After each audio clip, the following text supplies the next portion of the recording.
Da entrevista do dia com a Denise Campos de Toledo. E vamos falar agora sobre as indicações de Lula ao STF, STJ, PGR. Eu converso com Marco Aurélio de Carvalho, que é advogado e coordenador do grupo Prerrogativas. Doutor Marco Aurélio, boa noite. Boa noite, Denise. É um prazer estar com você e com seus colegas aqui da TV Gazeta.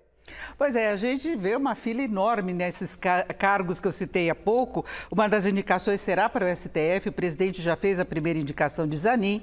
Claro que teve críticas pelo fato dele ser o advogado pessoal dele. Sempre fica aquela dúvida quando há uma indicação. Isso ocorreu também em governos anteriores, quanto à impessoalidade do ministro no caso de discutir, não é, de decidir a respeito de algum tema, né, ou pauta que tenha interesse do governo. É um problema que nós temos nessas indicações para a Justiça. Mas tem uma fila enorme aí desse cargo que seria de Rosa Weber e muita pressão para que seja uma mulher. Se for escolhido um homem, vai ficar apenas a Carmen Lúcia.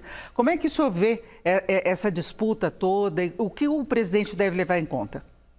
Olha, com absoluta franqueza, a pergunta é super inteligente, super oportuna. Eu acredito que a gente deva colocar, enfim, ou repor as verdades, colocar as coisas nos seus devidos lugares.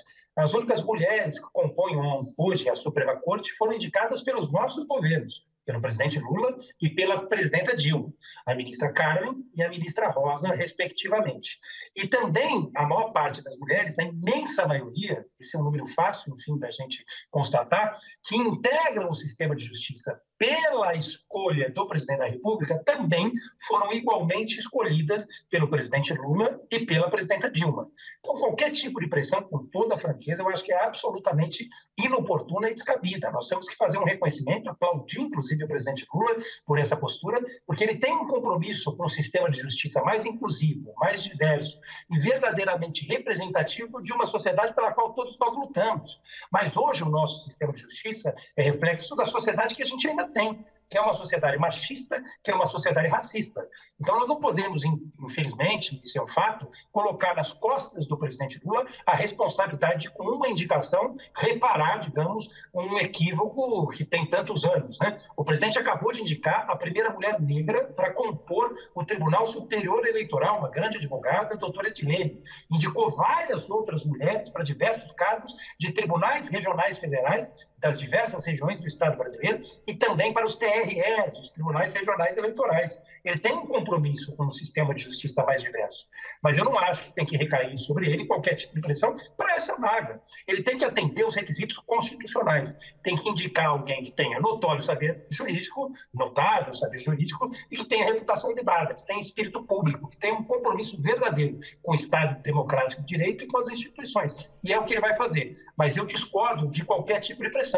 O presidente tem que ter ampla liberdade. Ele tem a confiança de todos os brasileiros, de mais de 60 milhões de brasileiros, para fazer, entre outras, essas escolhas. Tenho a minha confiança pessoal e do grupo que eu coordeno com muita alegria e com muito prazer.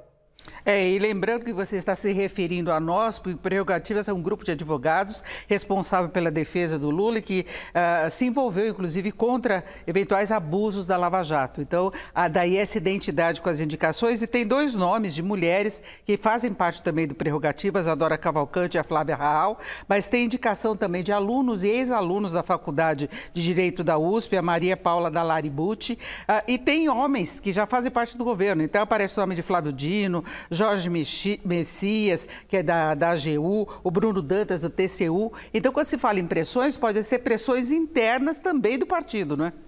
Não tem a menor dúvida, mas veja, você citou nomes excelentes.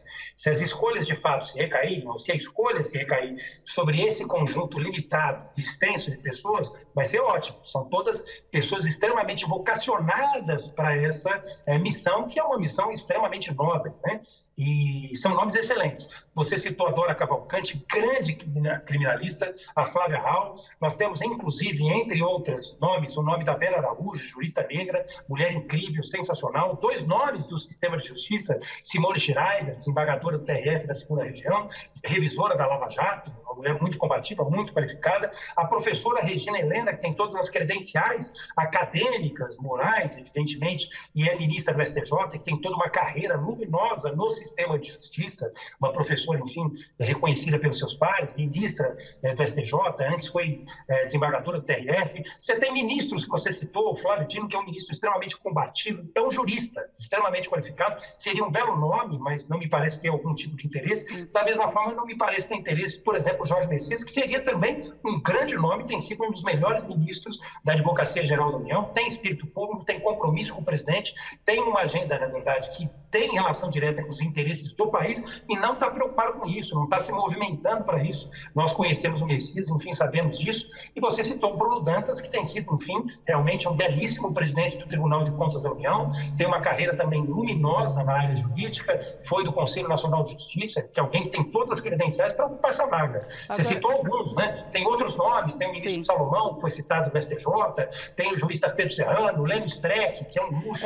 Como eu disse, é uma lista imensa. Agora, o que tem causado mais estranheza é a questão de Augusto Aras na PGR. Vai vencer vai acabar o segundo mandato dele e tem se falado da possibilidade de ele ter um terceiro mandato. Ele está em campanha, ele fez indicações, inclusive de apoiadores dele para ministérios, e uma parte do PT já não vê isso como uma coisa muito estranha. Simone Tebet criticou muito, como do partido, ela falou que seria um desastre, porque tem todo o histórico dele junto ao governo Bolsonaro, em que ele foi arquivando uma série de processos, deixando para lá, votando a favor, ele não quis levar adiante uma série de processos.